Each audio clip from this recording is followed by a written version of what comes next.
Module 4 നമ്മൾ അടുത്ത് നോക്കാൻ പോകുന്ന ടോപ്പിക് റിവർ ട്രെയിനിങ് ആണ്. അപ്പൊ എന്താണ് river training, what are the main objectives, river ട്രെയിനിങ്ങിനെ എങ്ങനെ ക്ലാസിഫൈ ചെയ്യുന്നു, അതുകൂടാതെ റിവർ ട്രെയിനിങ് വർക്ക്സ് ഏതൊക്കെയാണ്, ഇത്രയും കാര്യങ്ങളാണ് നമ്മൾ ഈ ഒരു പോർഷനകത്ത് നോക്കുന്നത്. അപ്പൊ ആദ്യം തന്നെ എന്താണ് റിവർ ട്രെയിനിങ് എന്ന് നോക്കാം. റിവർ ട്രെയിനിങ് നമുക്കറിയാം, റിവർ നമ്മൾ ഒരുപാട് കാര്യങ്ങൾക്ക് വേണ്ടിയിട്ട് ഡിപ്പെൻഡ് ചെയ്യുന്ന ഒരു വാട്ടർ സോഴ്സ് ആണ് അല്ലെ.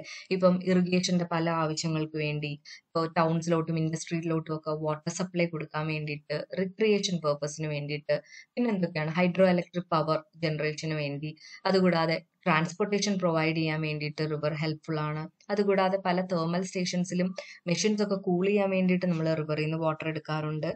പിന്നെ പല ഇൻഡസ്ട്രീസും അവരുടെ എഫ്ലുവൻസ് കൊണ്ടുവന്ന് തള്ളുന്നത് റിവറിലേക്കാണ്. അങ്ങനെ ഒരുപാട് കാര്യങ്ങൾക്ക് വേണ്ടിയിട്ട് നമ്മൾ റിവർ യൂസ് ചെയ്യുന്നുണ്ട്. അപ്പൊ ഈ ഒഴുകിക്കൊണ്ടിരിക്കുന്ന അല്ലെങ്കിൽ നമ്മൾ നിരന്തരം ഡിപ്പെൻഡ് ചെയ്യുന്ന ഈ ഒരു റിവറിനെ നല്ല രീതിയിൽ ട്രെയിൻ ചെയ്തില്ല എന്നുണ്ടെങ്കിൽ, ഇവിടെ ട്രെയിനിങ് എന്ന് ഉദ്ദേശിക്കുന്നത് അതിന് നല്ല ഒരു വെൽ ഡിഫൈൻഡ് ആയിട്ടുള്ള ഒരു ബാങ്ക്സ് ഒക്കെ ക്രിയേറ്റ് ചെയ്ത് ഫ്ലഡ് ഒക്കെ വരുമ്പോൾ അതിൽ നിന്നൊക്കെ തടയാൻ വേണ്ടിയിട്ട് ആ റിവറിനെ നമ്മൾ ആ ഒരു റിവർ പോകുന്ന ആ ഒരു പാത്ത് ഉണ്ടല്ലോ, അതിൽ നിന്ന് ഡീവിയേറ്റ് ചെയ്യാതെ നമ്മൾ ആ പാത്തിൽ കൂടെ കടത്തി വിടാൻ വേണ്ടിയിട്ട് എംബാങ്ക്മെന്റ്സും അതേപോലെ വേറെ ട്രെയിൻ ചെയ്യുന്ന സ്ട്രക്ചേഴ്സും ഒക്കെ ബിൽഡ് ചെയ്യുന്നതിനാണ് നമ്മൾ ഈ റിവർ ട്രെയിനിങ് വർക്ക്സ് എന്ന് പറയുന്നത്. ഓക്കെ, നമ്മളൊരു പാലം കെട്ടുക അല്ലെങ്കിൽ സൈഡിൽ എംബാങ്ക്മെന്റ് കൊടുക്കുക. ഈ ഒരു ഫിഗറിൽ തന്നെ നിങ്ങൾക്ക് പല റിവർ ട്രെയിനിങ് വർക്ക്സും കാണാം. സൈഡിലൊക്കെ ബൺസ് ക്രിയേറ്റ് ചെയ്യുക. ഓക്കെ, അപ്പൊ നമ്മൾ ഒരുപാട് റിവർ ട്രെയിനിങ് വർക്ക്സിനെ പറ്റി ഇനി ഡീറ്റെയിൽ ആയിട്ട് പഠിക്കുന്നുണ്ട്. അപ്പം അതൊക്കെ എന്തിനാന്നുള്ളതും നമ്മളിനി വഴിയെ മനസ്സിലാക്കുന്നുണ്ട്. ഇപ്പൊ ശരിക്കും പറഞ്ഞാൽ ഇപ്പൊ ഒരു ഫ്ലഡ് ഉണ്ടാവുമ്പോൾ അതിൽ നിന്നുണ്ടാവുന്ന ഒരുപാട് നാശങ്ങൾ ഒഴിവാക്കാൻ വേണ്ടിയിട്ട്, അതല്ലെങ്കിൽ പിന്നെ ഇറോഷൻ ഉണ്ടാവുമ്പോൾ അത് തടയാൻ വേണ്ടിയിട്ടും ഒക്കെ നമ്മൾ ആ റിവറിനെ വെൽ ട്രെയിൻഡ് ആയിട്ട് ആ ഒരു പാത്തിലൂടെ ഒഴുകാനായിട്ട് പെർമിറ്റ് ചെയ്യുക, അതിനെ ഹെൽപ്പ് ചെയ്യുക. അതിനാണ് നമ്മൾ റിവർ ട്രെയിനിങ് എന്ന് പറയുന്നത്. അപ്പം ഫ്ലഡ്, ഇറോഷൻ ഇങ്ങനെയൊക്കെയുള്ള ഡിസ്റ്റർബൻസിനെ കൺട്രോൾ ചെയ്ത് നമുക്ക് റിവറിനെ മുന്നോട്ട് ഒഴുകാനായിട്ട് പെർമിറ്റ് ചെയ്യാനായിട്ട് സാധിക്കും. ഓക്കെ, ഇപ്പൊ എന്താണ് റിവർ ട്രെയിനിങ് എന്നുള്ളത് നിങ്ങൾക്ക് ക്ലിയർ ആയി കാണുമെന്ന് വിചാരിക്കുന്നു. ഈ കാണുന്നത് ഒരു ലേ ഔട്ട് ആണ്. റിവർ ട്രെയിനിങ് വർക്ക്സ് ഒക്കെ ചെയ്തിട്ടുള്ളതായിട്ടുള്ള ഒരു ഫിഗർ ആണ് ഈ കാണുന്നത്. ഇത് നമ്മൾ ഇനി പഠിക്കുന്നുണ്ട്. അതായത് ഇതേപോലെ ഈ സൈഡിൽ നിന്ന് ഇങ്ങോട്ടേക്ക് റിവർ ഒഴുകുകയാണെന്നിരിക്കട്ടെ. അപ്പം അതിനെ നമുക്ക് കൺട്രോൾ ചെയ്യാൻ വേണ്ടിയിട്ട് സൈഡിലൊക്കെ എംബാങ്ക്മെന്റ് കൺസ്ട്രക്ട് ചെയ്യുക. അതേപോലെ ഇതിനെ നമ്മൾ ഇതിനെപ്പറ്റി പഠിക്കുന്നുണ്ട്, ഗ്രോയിൻസ് എന്നൊക്കെ പറയും. അപ്പം ഇത്തരത്തിലുള്ള സ്ട്രക്ചേഴ്സ് കൺസ്ട്രക്ട് ചെയ്ത് നമ്മൾ ആ റിവറിന്റെ വിഡ്ത്ത് നാരോ ചെയ്ത് കൊടുക്കാനൊക്കെ വേണ്ടിയിട്ടാണ് ഇത്തരത്തിലുള്ള സ്ട്രക്ചേഴ്സ് ഒക്കെ കൺസ്ട്രക്ട് ചെയ്തേക്കുന്നത്. സോ ആ രീതിയിൽ കൺസ്ട്രക്ട് ചെയ്ത് റിവറിനെ നമ്മൾ ഡൈവേർട്ട് ചെയ്ത് നമുക്ക് എങ്ങനെയാണോ ആവശ്യം ആ രീതിയിൽ ആ റിവറിനെ ഫ്ലോ ചെയ്ത് ഒരു നല്ല രീതിയിൽ ഫ്ലോ ചെയ്ത് മുന്നോട്ട് കൊണ്ടുപോകാനായിട്ട് ഈ ഇത്തരത്തിലുള്ള റിവർ ട്രെയിനിങ് വർക്ക്സ് സഹായിക്കും. ഓക്കെ, ഇനി നമുക്ക് ഈ റിവർ ട്രെയിനിങ് വർക്ക്സിന്റെ മെയിൻ ആയിട്ടുള്ള ഒബ്ജക്റ്റീവ്സ് എന്താണെന്ന് നോക്കാം. ആദ്യം തന്നെ ഗൈഡിങ് ദി ഫ്ലോ അപ്രോപ്രിയേറ്റ്ലി. അപ്പം ആ റിവറിന്റെ ഫ്ലോ കറക്റ്റ് ആയിട്ട് കൊണ്ടുപോകുക എന്നുള്ളതാണ് റിവർ ട്രെയിനിങ്ങിന്റെ വൺ ഓഫ് ദി ഒബ്ജക്റ്റീവ്. പിന്നെ ഫ്ലഡിൽ നിന്നുള്ള പ്രൊട്ടക്ഷൻ. ഇപ്പൊ ഫ്ലഡും ഇറോഷനും ഒക്കെ ആകുമ്പോൾ നിങ്ങൾക്കറിയാം, ഒരുപാട് സൈഡിൽ നിന്നൊക്കെ മണ്ണൊക്കെ ഒലിച്ചു പോകാനുള്ള ചാൻസ് ഉണ്ട്. വെള്ളം കര കവിഞ്ഞ് ഒഴുകാനുള്ള ചാൻസ് ഉണ്ട്. അപ്പൊ അതിൽ നിന്നൊക്കെ ഒരു പ്രൊട്ടക്ഷൻ ആണ് ശരിക്കും പറഞ്ഞാൽ റിവർ ട്രെയിനിങ്. പിന്നെ എഫിഷ്യന്റ് നാവിഗേഷൻ പ്രോപ്പറായിട്ട് നടത്താനായിട്ട് സഹായിക്കും. ഇപ്പം നിങ്ങൾക്കറിയാം, വെള്ളമൊക്കെ വാട്ടർ ലെവൽ താഴുമ്പോഴത്തേനും നാവിഗേഷൻ ഭയങ്കര പാടായിരിക്കും. അപ്പൊ അതിനു വേണ്ടിയിട്ടാണ് നമ്മൾ ഇത്തരത്തിലുള്ള റിവർ ട്രെയിനിങ് വർക്ക്സ് അഡോപ്റ്റ് ചെയ്യുന്നത്. അപ്പൊ അത് കാരണം നമുക്ക് ആ ഒഴുകുന്ന റിവറിന്റെ വിഡ്ത്ത് ഒന്ന് നാരോ ചെയ്ത് കൊടുക്കുക എന്നുണ്ടെങ്കിൽ എന്ത് സംഭവിക്കും, ആ വാട്ടറിന്റെ ഡെപ്ത് നമുക്ക് കൂടിക്കിട്ടും. വിഡ്ത്ത് കുറച്ച് ഡെപ്ത് കൂട്ടുക. ഓക്കെ, അപ്പൊ അത് കാരണം നമുക്ക് അങ്ങനെ ചെയ്താൽ നമുക്ക് എഫിഷ്യന്റ് ആയിട്ട് നാവിഗേഷൻ ചെയ്യാനായിട്ട് പറ്റും. സെഡിമെന്റ്സ് കൺട്രോൾ ചെയ്യാനായിട്ട് പറ്റും. നിങ്ങൾക്കറിയാം, റിവറിനെയും റിസർവെയറിനെയും ഒക്കെ സംബന്ധിച്ച് നോക്കുകയാണെങ്കിൽ സെഡിമെന്റ് എന്ന് പറയുന്ന ഒരു വലിയ ത്രെറ്റ് തന്നെയാണ്. കാരണം സെഡിമെന്റ് ഡിപ്പോസിറ്റ് ആവുന്ന കാരണം എന്ത് സംഭവിക്കുന്നു, റിവറിനും റിസർവെയറിനും ഒക്കെ അതിന്റെ സ്റ്റോറേജ് നഷ്ടമാവുന്നു. അപ്പൊ ഒരുപാട് വാട്ടർ എമൗണ്ട് ഒരുപാട് സേവ് ചെയ്യാനായിട്ട് അല്ലെങ്കിൽ സ്റ്റോർ ചെയ്യാനായിട്ട് ഈ റിവറിനും റിസർവേഴ്സിനും ഒക്കെ കഴിവുണ്ട്. പക്ഷേ സെഡിമെന്റ്സ് ഒരുപാട് ഡിപ്പോസിറ്റ് ആവുന്ന കാരണം എന്ത് സംഭവിക്കും, നമുക്ക് അവിടുത്തെ ആ ഒരു സ്റ്റോറേജ് കപ്പാസിറ്റി നഷ്ടമാവും. അപ്പം അത് സെഡിമെന്റ് കൺട്രോൾ ചെയ്യാനായിട്ട് റിവർ ട്രെയിനിങ് വർക്ക്സ് കൊണ്ട് സഹായിക്കും. പിന്നെ ഒരു കാര്യം സ്റ്റെബിലൈസേഷൻ ആണ്. അതായത് റിവറിന്റെ സൈഡിലെ എംബാങ്ക്മെന്റ്സ് ഒക്കെ പൊളിഞ്ഞു വീഴാതിരിക്കാനും ഇറോഡ് ചെയ്ത് വീഴാതിരിക്കാനും ഒക്കെ വേണ്ടിയിട്ട് നമുക്ക് ആ രണ്ട് സൈഡിലായിട്ട് മണ്ണൊക്കെ വെച്ചിട്ട് അല്ലെങ്കിൽ സ്ട്രക്ചേഴ്സ് ബിൽഡ് ചെയ്ത് സോയിലിനെ സ്റ്റെബിലൈസ് ചെയ്ത്, സോയിൽ സ്റ്റെബിലൈസേഷൻ ടെക്നിക് എന്ന് പറയുന്ന ഒരു ഗ്രൗണ്ട് ഇംപ്രൂവ്മെന്റ് ടെക്നിക്ക് നിങ്ങൾ പഠിച്ചിട്ടുണ്ടാവും GTയിൽ. സോ അതുപോലെ സ്റ്റെബിലൈസ് ചെയ്ത് വെച്ചാൽ നമുക്ക് രണ്ട് സൈഡിലോട്ടും എംബാങ്ക്മെന്റ്സ് പൊളിഞ്ഞു വീഴുന്നതൊക്കെ തടയാനായിട്ട് സാധിക്കും. അപ്പൊ അങ്ങനെ നമുക്ക് റിവറിനെ നല്ല രീതിയിൽ മുന്നോട്ട് ഒഴുകാനായിട്ട് ഫെസിലിറ്റി ഒരുക്കാനായിട്ട് സാധിക്കും. ഓക്കെ, അപ്പൊ ഇത്രയും കാര്യങ്ങളാണ് റിവർ ട്രെയിനിങ് കൊണ്ടുള്ള മെയിൻ ഒബ്ജക്റ്റീവ്സ്. ഇനി നമ്മൾ നോക്കുന്നത് അതിന്റെ ക്ലാസിഫിക്കേഷൻസ് ആണ്. അപ്പം പേർപ്പസിന്റെ അടിസ്ഥാനത്തിൽ 3 ടൈപ്പായിട്ട് 3 ക്ലാസിഫിക്കേഷൻ ഇവിടെ കൊടുത്തിട്ടുണ്ട്. ഒന്ന് ഹൈ വാട്ടർ ട്രെയിനിങ് എന്ന് പറയും.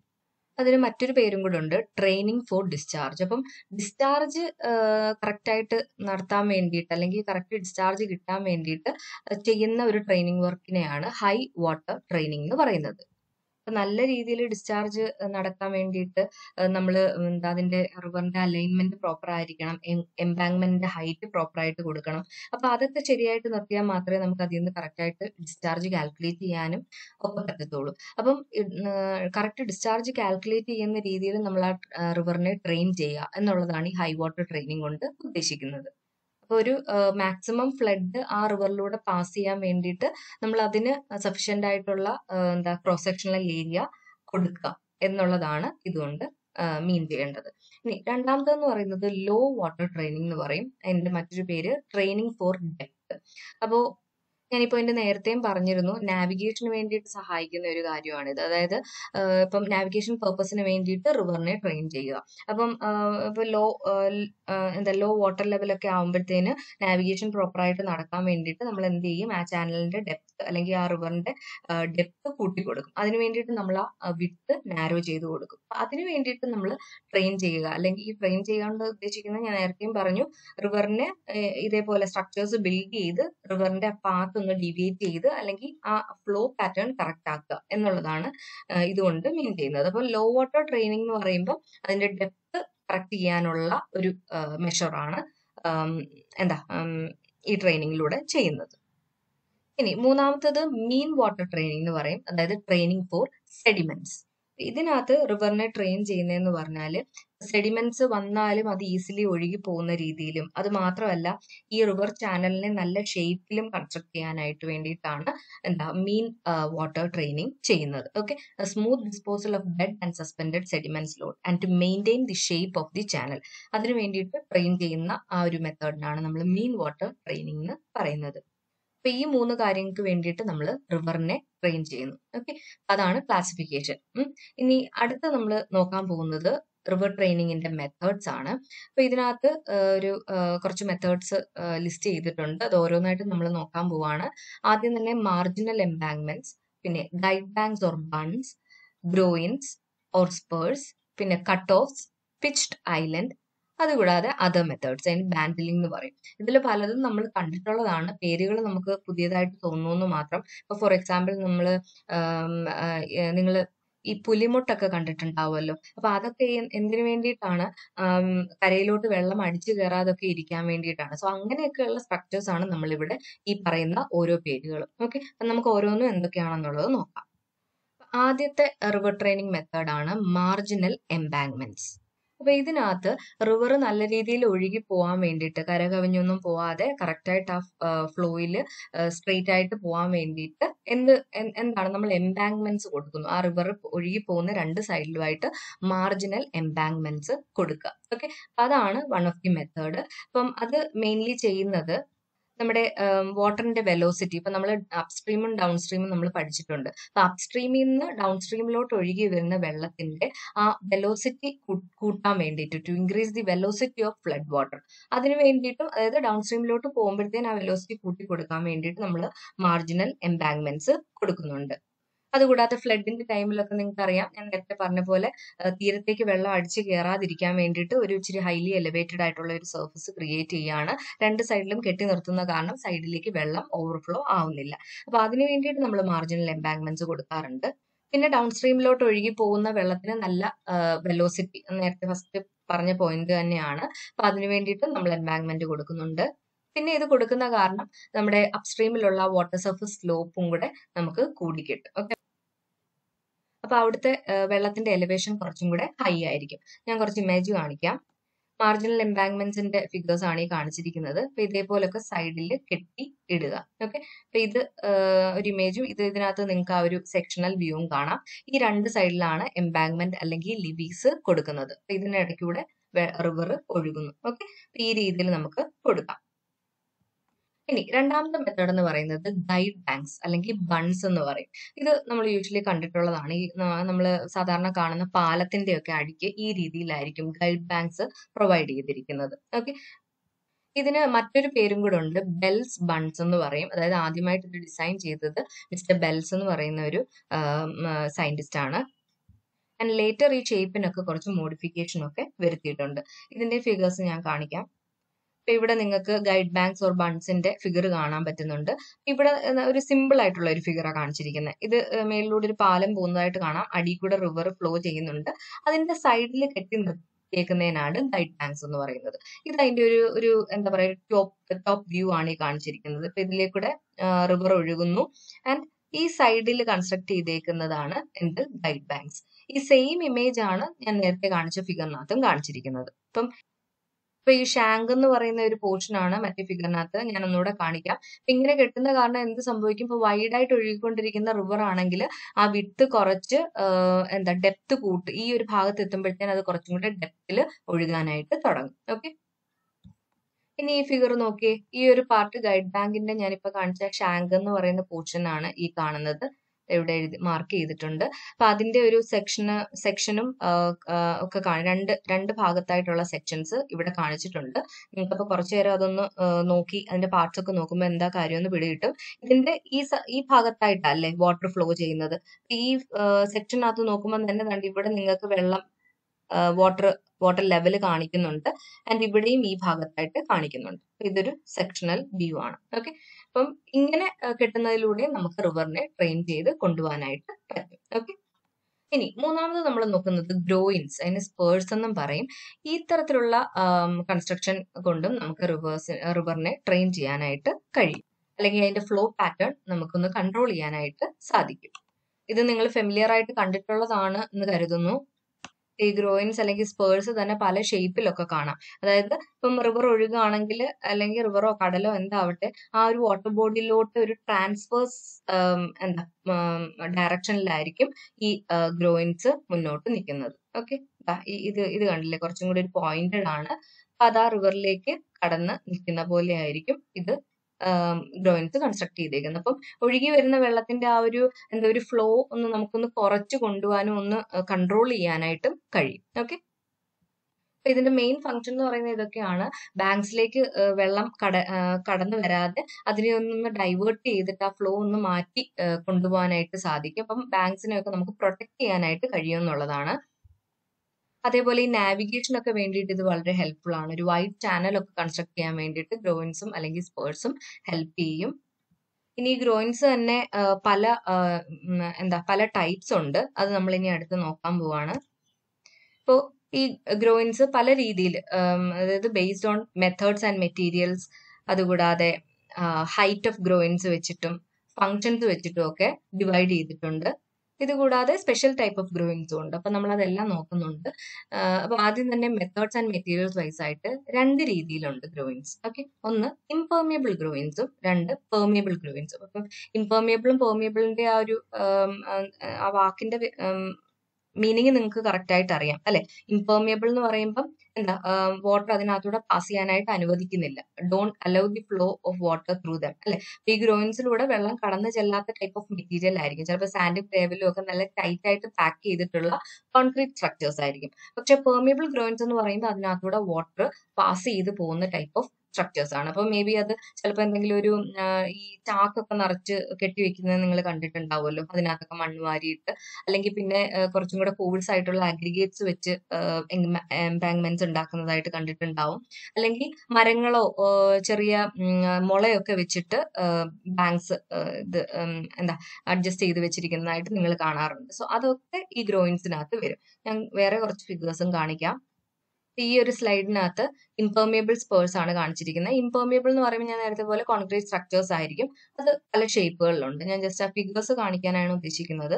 പിന്നെ പെർമിയബിൾ എന്ന് പറയുമ്പോൾ ഇതേപോലെ ട്രീ ലീവ്സ് ഒക്കെ വെച്ചിട്ടോ അല്ലെങ്കിൽ എന്തെങ്കിലും മരങ്ങളൊക്കെ വെച്ച് സൈഡിൽ തുന്നി ചേർത്ത് വെച്ചിട്ടുള്ള ടൈപ്പ് ഓഫ് സ്പേഴ്സും കാണപ്പെടാറുണ്ട്. അപ്പൊ ഇത് പെർമിയബിൾ, ഇതിനകത്തൂടെ വാട്ടർ കടന്ന് പാസ്സായി പോവും. അപ്പൊ ഇതാണ് ഇത് തമ്മിലുള്ള ഒരു വ്യത്യാസം. ഇനി രണ്ടാമത്തത് ഗ്രോയിൻസിന്റെ ഹൈറ്റ് വെച്ചിട്ട് ക്ലാസിഫൈ ചെയ്തിട്ടുണ്ട്. നോൺ സബ്മേർജ്ഡ് ഗ്രോയിൻസും സബ്മേർജ്ഡ് ഗ്രോയിൻസും. ഇതാണ് അതിന്റെ ഫിഗേഴ്സ്. സബ്മേർജ്ഡ് ഗ്രോയിൻസ് ഇപ്പോൾ റിവർ ഡെപ്ത് ഭയങ്കര ഡീപ്പ് ആണെങ്കിലാണ് നമ്മൾ സബ്മേർജ്ഡ് ഗ്രോയിൻസ് ഉപയോഗിക്കുന്നത്. ഓക്കെ, ഡെപ്ത് കുറവാണെങ്കിൽ നോൺ സബ്മേർജ്ഡ് സ്പേഴ്സും ഉപയോഗിക്കാറുണ്ട്. പിന്നെ ഗ്രോയിൻസിന്റെ ഫങ്ഷൻസ് വെച്ച് വീണ്ടും ഡിവിഷൻ ഉണ്ട്. അട്രാക്റ്റിംഗ് ഗ്രോയിൻസ്, അതുകൂടാതെ repelling, deflecting, sedimenting groynes. Okay, ഇത്രയും ടൈപ്പ് ഉണ്ട്. അപ്പൊ ഈ ഫിഗേഴ്സ് ഒക്കെ ഇമ്പോർട്ടന്റ് ആയിട്ട് പഠിക്കേണ്ടതാണ്. അപ്പോൾ ഈ അട്രാക്റ്റിംഗ് ഗ്രോയിൻസിനകത്ത് നിങ്ങൾക്ക് ഇവിടെ ഒരു ഫിഗർ കാണാം. അപ്പോൾ ഈ ഗ്രോയിൻസ് വെച്ചേക്കുന്നത് ഒരു ചെറിയ ഒരു സ്ലാൻഡിംഗ് പോർഷൻ, ഒരു ചെറിയൊരു സ്ലോപ്പ് ഉണ്ട്. ആൻഡ് മാത്രമല്ല ഇതാണ് അപ്സ്ട്രീം സൈഡ്. ഈ അപ്സ്ട്രീം സൈഡിൽ നിന്ന് ഡൗൺ സ്ട്രീം സൈഡിലോട്ട് ഫേസ് ചെയ്തിട്ടാണ് ഈ ഗ്രോയിൻസ്, അട്രാക്റ്റിംഗ് ഗ്രോയിൻസ് കൺസ്ട്രക്ട് ചെയ്തേക്കുന്നത്. മാത്രമല്ല ഇതിന്റെ ആംഗിൾ ഓഫ് ഇൻക്ലിനേഷൻ എന്ന് പറയുന്ന ഒരു 60 ഡിഗ്രി ടു 80 ഡിഗ്രി ഒക്കെ സ്ലോപ്പിയാണ്.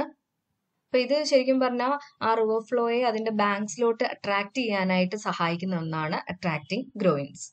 ഈ സ്കോർ ഹോൾ എന്ന് പറയുന്നത് നമ്മൾ വെള്ളം ഇതിലേക്ക് അടിച്ച് ഒന്ന് ഡയറക്ഷൻ മാറി ഒഴുകുമ്പോഴത്തേന് ഇവിടെ ഒരു ചുഴി പോലെ ഫോം ചെയ്യും. സെഡിമെന്റ്സ് ഒക്കെ ഡിപ്പോസിറ്റ് ചെയ്യുന്ന ഇവിടെ ആയിരിക്കും. പറഞ്ഞാണ് ഈ സ്കോർ ഹോൾ എന്ന് കാണിച്ചിരിക്കുന്നത്. ഇനി രണ്ടാമത്തെ ടൈപ്പ് റിപ്പല്ലിംഗ് ഗ്രോയിൻസ് ആണ്. ഇതിന് ഒരു ചെറിയ ആംഗിൾ ഓഫ് ഇൻക്ലിനേഷൻ നിങ്ങൾക്ക് കാണാം. അപ്പൊ അതൊരു 40 to 60 ഡിഗ്രീസിലായിരിക്കും അതിന്റെ സ്ലോപ്പ്. അപ്പൊ ഇതിന്റെ ആ ഒരു സ്ലോപ്പ് കൊടുത്തിരിക്കുന്നത്, ഇത് പോയിന്റ് ചെയ്തിരിക്കുന്നത് towards upstream of the flow ആണ്. അപ്പോൾ റിവർ കറണ്ടിനെ ആ ബാങ്കിലോട്ട് അട്രാക്ട് ചെയ്യാനായിട്ട് ഈ അപ്സ്ട്രീമിലോട്ട് പോയിന്റ് ചെയ്തിരിക്കുന്ന ഗ്രോയിൻസ് സഹായിക്കും. പിന്നെ ഈ സ്പേറിന്റെ ഹെഡ് പോർഷനിലായിട്ട് നിങ്ങൾക്ക് കാണാം ഇവിടെ ഒരുപാട് സ്വേർലിംഗ് ആക്ഷൻ നടക്കും. കറൻസ് കാരണം സ്വേർലിംഗ് ആക്ഷൻ ഹെവി ആയിട്ട് നടക്കാനുള്ള ചാൻസ് ഉണ്ട്. അപ്പൊ ആ ഒരു ഹെഡ് പോർഷൻ എപ്പോഴും പ്രൊട്ടക്ട് ചെയ്തായിരിക്കും നിർത്തിയിട്ടുണ്ടാവുക. അതേപോലെ ഇത് നമ്മൾ ഈ ഓരോ സ്പേറും കൊടുക്കുന്നത് ഒരു ഫിക്സ്ഡ് ഇന്റർവെല്ലിലായിരിക്കും. അതായത് ഡിസ്റ്റൻസ് ബിറ്റ്വീൻ 2 സ്പേഴ്സ് എന്ന് പറയുന്നത് ഒരു 1 to 2 times the length of Spurs ആണ് കൊടുക്കാറുള്ളത്. പിന്നെ ഇവിടെ മറ്റൊരു ടേം കൂടെ ഉണ്ട്, സ്റ്റിൽ പോക്കറ്റ് എന്ന് പറയുന്നത്. അതായത് സെഡിമെന്റ്സ്, ഈ റിവർ ഒഴുക്കിക്കൊണ്ട് വരുന്ന സെഡിമെന്റ്സ് ഡിപ്പോസിറ്റ് ആവുന്നത് ശരിക്കും പറഞ്ഞാൽ ഈ സ്റ്റിൽ പോക്കറ്റിലാണ്. ഓക്കെ, അപ്പം അത് ഒരു അപ്സ്ട്രീം സൈഡിൽ നിന്ന് ഡൗൺ സ്ട്രീം സൈഡിലോട്ട് ഒഴുകി വരുന്ന ആ സെഡിമെന്റ്സ് എല്ലാം ഇവിടെ വന്ന് ഡിപ്പോസിറ്റ് ആയി എന്നിട്ട് പിന്നെ ഈ ഗ്രോയിൻസിനകത്ത് ടച്ച് ചെയ്ത് താഴേക്ക് ഒഴുകി പോകുന്നു. ഇനി മൂന്നാമത്തെ ഡിഫ്ലക്റ്റിംഗ് ഗ്രോയിൻസ്. അപ്പൊ ഇത് മറ്റേതിനെക്കാട്ടി കുറച്ചും കൂടി ഒരു ഡിഫറെന്റ് ആണ്. അതായത് ഇത് ശരിക്കും പറഞ്ഞാൽ ഫ്ലോയ്ക്ക് പെർപെൻഡിക്കുലർ, ഇപ്പൊ റിവർ ബാങ്ക്സിന് പെർപെൻഡിക്കുലർ ആയിട്ടാണ് ഇത് കൊടുത്തിരിക്കുന്നത്. ഇതിന് സ്ലോപ്പ് ഒന്നുമില്ല. എല്ലാത്തിന്റെയും പേർപ്പസ് ഒന്ന് തന്നെ. ആ ഒരു സ്ട്രക്ചർ നിൽക്കുന്നതിലൊക്കെയാണ് ശരിക്കും ഒരു മാറ്റം ഉള്ളത്. പിന്നെ മാത്രമല്ല ബാക്കിയുള്ള ഗ്രോയിൻസ് കമ്പയർ ചെയ്യുമ്പോൾ ഇതിന്റെ ലെങ്ത് കമ്പാരിറ്റീവ്ലി കുറവായിരിക്കും. ഓക്കെ, പിന്നെ സെഡിമെന്റിംഗ് ഗ്രോയിൻസ് എന്ന് പറയുന്നത് നമ്മൾ നേരത്തെ പറഞ്ഞ പോലെ റിവർ അപ്സ്ട്രീമിൽ നിന്ന് ഡൗൺ സ്ട്രീമിലോട്ട് ഒഴുകി വരുമ്പോൾ ഒരുപാട് എമൗണ്ട് ഓഫ് സെഡിമെന്റ്സ് ക്യാരി ചെയ്തുകൊണ്ടാണ് വരുന്നത്. അതിനെ തടഞ്ഞു നിർത്താൻ വേണ്ടിയിട്ടാണ് സെഡിമെന്റിംഗ് ഗ്രോയിൻസ് ഉപയോഗിക്കുന്നത്. ഇനി അടുത്തത് ഒരു ടൈപ്പും കൂടെ ഉണ്ട്, സ്പെഷ്യൽ ടൈപ്പ് ഓഫ് ഗ്രോയിൻസ്. ഇതിന്റെ ഫിഗേഴ്സ് ഒക്കെ ഒന്ന് വരച്ച് പ്രാക്ടീസ് ചെയ്യുന്നത് നന്നായിരിക്കും. അപ്പൊ ഇതിനകത്ത് രണ്ട് ടൈപ്പ് പറയുന്നുണ്ട്. ഒന്ന് ഡെനീസ് ടി ഹെഡഡ് ഗ്രോയിൻസ്. ഇവിടെ ഒരു ടി ഷേപ്പിൽ ഒരു സ്ട്രക്ചറും കൂടെ അഡീഷണൽ ആയിട്ട് ഇതിന്റെ കൂടെ സാധാരണ പോയിന്റഡിന്റെ കൂടെ മേളിൽ ഒരു കോൺക്രീറ്റ് സ്ട്രക്ചറും കൂടെ കൺസ്ട്രക്ട് ചെയ്തിട്ടുണ്ടാവും. പിന്നെ രണ്ടാമത്തെ ടൈപ്പ് എന്ന് പറയുന്നത് ഹോക്കി ഹെഡ് ഗ്രോയിൻസ് എന്നാണ്. ഇവിടെ ചെറിയൊരു ആ ഹെഡ് പോർഷനിൽ ചെറിയൊരു ബെൻഡും കൂടെ ചേർത്തിട്ടാണ് ഇത്തരത്തിലുള്ള സ്പെഷ്യൽ ഗ്രോയിൻസ് കൺസ്ട്രക്ട് ചെയ്യുന്നത്. അപ്പൊ ആ ഒരു കർവ്ഡ് ഹെഡ് കാരണം അതൊരു ഹോക്കി സ്റ്റിക്കിന്റെ ഷേപ്പിലാണ് കിട്ടുന്നത്. അപ്പൊ ഈ ഓരോ ഗ്രോയിൻസും നമ്മൾ സെലക്ട് ചെയ്യുന്നത് ആ റിവർ ഫ്ലോയുടെ പാറ്റേണും അതേപോലെ തീരപ്രദേശത്ത് എത്രമാത്രം പ്രൊട്ടക്ഷൻ കൊടുക്കണം, എല്ലാ ഫാക്ടേഴ്സിനെയും ബേസ് ചെയ്തിട്ടാണ്. അത് അവിടുത്തെ സോയില് എല്ലാം തന്നെ നോക്കിയിട്ടാണ് നമ്മൾ ഓരോ ടൈപ്പ് ഓഫ് ഗ്രോയിൻസ് സെലക്ട് ചെയ്യുന്നത്. ഇനി അടുത്ത മെത്തേഡ് എന്ന് പറയുന്നത് കട്ട് ഓഫ്സ് കൊടുക്കുക എന്നുള്ളതാണ്. ഓക്കെ, ഈ ഒരു ഫിഗറിൽ കാണുന്ന പോലെ തന്നെ റിവർ വലിയൊരു ബെൻഡ് ഒക്കെ എടുത്ത് പോവുകയാണെന്നുണ്ടെങ്കിൽ അത്രയും സ്ട്രെയിൻ ചെയ്യിക്കാതെ നമ്മൾ ചെറിയൊരു കട്ട് ഓഫ് കൊടുത്ത് അതിനെ സ്ട്രെയിറ്റ് ആയിട്ട് ഒഴുകാനായിട്ട് പെർമിറ്റ് ചെയ്ത് കൊടുക്കുക. അതിനാണ് കട്ട് ഓഫ്സ് എന്ന് പറയുന്നത്. അപ്പൊ ഈ കട്ട് ഓഫ് കൊടുക്കാൻ വേണ്ടിയിട്ട് നമ്മൾ വേറൊരു ഫാക്ടറും കൂടെ നോക്കുന്നുണ്ട്, ഒരു കട്ട് ഓഫ് റേഷ്യോ. ഓക്കെ, ആ റേഷ്യോ എന്ന് പറയുന്നത് ലെങ്ത് ഓഫ് ദി ബെൻഡും ആ കോഡും കൂടെ ചേർന്നിട്ടുള്ള ഒരു റേഷ്യോ ആണ്. അപ്പൊ ഈ റേഷ്യോ ഒരു 1.5 to 2.5 എക്സീഡ് ആവുകയെന്നുണ്ടെങ്കിൽ നാച്ചുറലായിട്ട് അവിടെ ഒരു കട്ട് ഓഫ് ഫോം ചെയ്യും. അതല്ലെങ്കിൽ പിന്നെ നമ്മൾ ഇൻഡ്യൂസ് ചെയ്ത് കൊടുക്കേണ്ടി വരും. ഓക്കെ, അപ്പൊ അതാണ് കട്ട് ഓഫ്സ്. അതിന്റെ മറ്റൊരു ഫിഗർ ആണ് ഈ കാണുന്നത്. അപ്പൊ ഇവിടെയാണ് കട്ട് ഓഫ് വരുന്നത്. ഓക്കെ, ഇനി അടുത്ത ടൈപ്പ് എന്ന് പറയുന്നത് പിച്ച്ഡ് ഐലൻഡ്സ് ആണ്. ഓക്കെ, ഈ പിച്ച്ഡ് ഐലഫ് എന്ന് പറയുന്നത് ശരിക്കും ആർട്ടിഫിഷ്യലി കൺസ്ട്രക്റ്റഡ് ആയിട്ടുള്ള ഐലൻഡ് ആണ്. അപ്പൊ ഇവിടെ ആർട്ടിഫിഷ്യൽ ആയിട്ട് റിവറിന്റെ ഉള്ളിൽ എവിടെയെങ്കിലും ഒരു ആർട്ടിഫിഷ്യൽ ഐലൻഡ് ക്രിയേറ്റ് ചെയ്യുക. അത് കാരണം ഈ ഒഴുകി വരുന്ന ആ വെള്ളത്തിന്റെ ഫ്ലോ കുറച്ച് കൺട്രോൾ ചെയ്ത് ഒഴുക്കി വിടുക. ശരിക്കുള്ള പിച്ച്ഡ് ഐലൻഡിന്റെ മറ്റൊരു ഫിഗർ ഞാൻ കാണിക്കാം. ഈ കാണുന്നത് ഒരു പിച്ച്ഡ് ഐലൻഡ് ആണ്. അപ്പൊ ഇത് ആർട്ടിഫിഷ്യൽ ആയിട്ട് ക്രിയേറ്റ് ചെയ്തേക്കുന്ന ഒരു ഐലൻഡ് ആണ്. അപ്പൊ ഇതിന്റെ സൈഡ്സിലൊക്കെ നമ്മൾ എംബാങ്ക്മെന്റ് ആയിട്ട് കെട്ടി നിർത്തിയിട്ടുണ്ടാവും, ഇറോഷൻ ഒന്നും കൂടുതൽ ഉണ്ടാവാതിരിക്കാൻ വേണ്ടിയിട്ട്. പിന്നെ ഇവിടുന്ന് ഒഴുകി വരുന്ന വെള്ളം ഈ സൈഡിൽ തട്ടി ആ ഒരു എന്താ പറയാ, അതിന്റെ ആ ഒരു ഫോഴ്സ് കുറഞ്ഞ്, അപ്പം നമ്മൾ സ്കോറിംഗ് എന്നൊരു ടേം പഠിച്ചിരുന്നല്ലോ. അപ്പൊ ഈ ഭാഗത്തായിട്ട് ഒരു ചെറിയ കുഴി പോലെ ആ ഒരു സ്കോറിംഗ് ഫോം ചെയ്യും.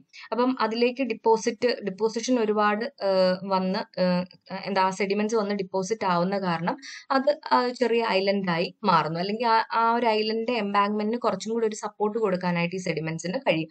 ഇവിടെയൊക്കെ ചെറിയ രീതിയിൽ സെഡിമെന്റ്സ് നിങ്ങൾക്ക് കാണാൻ പറ്റുന്നുണ്ടായിരിക്കും. അപ്പൊ ഇവിടെ വന്ന് ടച്ച് ചെയ്ത് അത് ആ ഒരു സ്കോറിംഗ് ആ ഒരു ഹോളിലോട്ട് കടന്ന് ഒന്ന് പൊങ്ങി വരുമ്പോഴത്തേക്കിന് ആ റിവറിന്റെ ആ ഒരു ഫ്ലോ അല്ലെങ്കിൽ ആ ഒരു ഒഴുക്കിന് ഒരു ചെറിയ ഒന്ന് മിനിമൈസ് ചെയ്തിട്ട് വീണ്ടും മുന്നോട്ടേക്ക് ഒഴുക്കി വിടാനായിട്ട് സഹായിക്കും. ഓക്കെ, അങ്ങനെ ആ ഒഴുക്കൊന്ന് ജസ്റ്റ് ഒന്ന് കൺട്രോൾ ചെയ്ത് കൊണ്ടുപോവുക. അതാണ് പിച്ച്ഡ് ഐലൻഡ് കൊണ്ട് ഉദ്ദേശിക്കുന്നത്.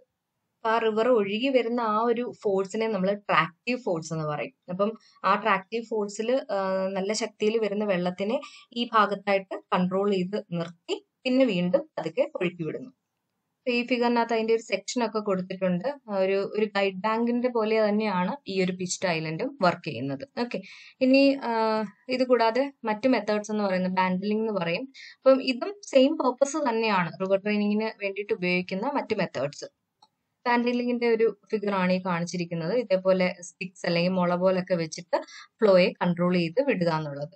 ഇത് ഒരു ചെറിയ രീതിയിൽ ചെയ്തേക്കുന്നുള്ളതേ ഉള്ളൂ. ഇത് നല്ല തിക്കായിട്ടൊക്കെ കൊടുത്ത് റിവറിന്റെ ഡെപ്ത് കൂട്ടാനും, അതായത് വിട്ട് കുറച്ച് ഡെപ്ത് ഒക്കെ കൂട്ടാൻ വേണ്ടിയിട്ട് നമ്മൾ ഇത്തരത്തിലുള്ള മെത്തേഡ്സ് കൊടുക്കാറുണ്ട്. ആ ഫിഗർ തന്നെയാണ് ഇതിലും കാണിച്ചിരിക്കുന്നത്. അപ്പൊ ഇത്രയാണ് റിവർ ട്രെയിനിങ്ങിന്റെ മെത്തേഡ്സ്.